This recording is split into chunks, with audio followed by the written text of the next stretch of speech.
Kozhikode മുതലക്കുളത്ത് CPM സംഘടിപ്പിച്ച പൊതുയോഗത്തിനിടെ അരങ്ങേറിയ സംഭവ വികാസങ്ങൾ പാർട്ടിക്കുള്ളിലും സോഷ്യൽ മീഡിയയിലും രാഷ്ട്രീയ വൃത്തങ്ങളിലും വലിയ തോതിലുള്ള ചർച്ചകൾക്കാണ് വഴി തുറന്നിരിക്കുന്നത്. മുൻ മുഖ്യമന്ത്രി പിണറായി വിജയന്റെ മകൾ വീണ വിജയൻ ഉൾപ്പെടെയുള്ളവരെ അനാവശ്യമായി ന്യായീകരിച്ച് പാർട്ടി പ്രതിരോധത്തിലായ പശ്ചാത്തലത്തിലും എൻഫോഴ്സ്മെന്റ് ഡയറക്ടറേറ്റ് അടക്കമുള്ള കേന്ദ്ര ഏജൻസികളുടെ നീക്കങ്ങളെ പ്രതിരോധിക്കാനുമാണ് CPM ഈ വിശദീകരണ യോഗം വിളിച്ചു ചേർത്തത്.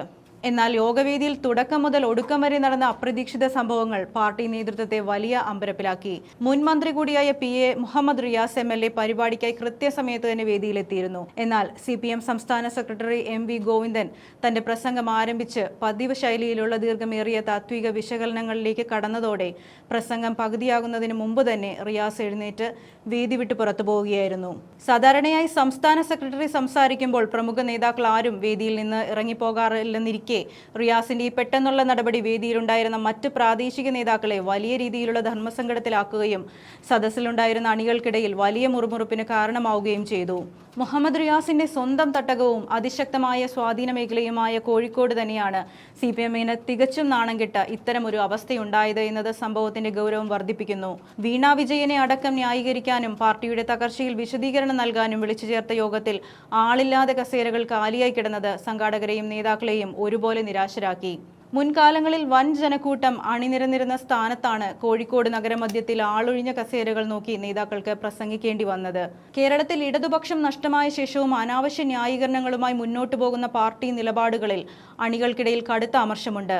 പാർട്ടിയും ജനങ്ങളും അണികളും തമ്മിൽ വലിയ അകൽച്ചയിലാണെന്ന് കേന്ദ്ര കമ്മിറ്റി തന്നെ അടുത്തിടെ വിലയിരുത്തിയിരുന്നു. നാട് മുഴുവൻ ഓണാഘോഷ തിമിർപ്പിലായിരിക്കുന്ന സമയത്താണ് ഇത്തരമൊരു യോഗം സംഘടിപ്പിച്ചതെന്നും ജനങ്ങൾ ആഘോഷങ്ങളിൽ മുഴുകിയിരിക്കുന്ന വേളയായതുകൊണ്ടാണ് ആളുകൾ കുറഞ്ഞതെന്നുമാണ് സംഘാടകർ സ്വാഗത പ്രസംഗത്തിൽ ഉന്നയിച്ച വിചിത്രമായ ന്യായീകരണം. എങ്കിലും സ്വന്തം കോട്ടയിൽ പോലും ജനങ്ങളെയും അണികളെയും ആകർഷിക്കാൻ നേതാക്കളുടെ വാചകമടികൾക്ക് ആകുന്നില്ലെന്ന യാഥാർത്ഥ്യം പാർട്ടിക്കേറ്റ വലിയ തിരിച്ചടിയാണ്. MV ഗോവിന്ദന്റെ പ്രസംഗ ശൈലിയോടും നിരന്തരമായ താത്വിക വിശദീകരണങ്ങളോടും പാർട്ടിക്കുള്ളിൽ തന്നെ അമർഷം പുകയുന്നുണ്ടെന്ന സൂചനകൾ ശരിവെക്കുന്നതാണ് റിയാസിന്റെ ഇറങ്ങിപ്പോക്ക്.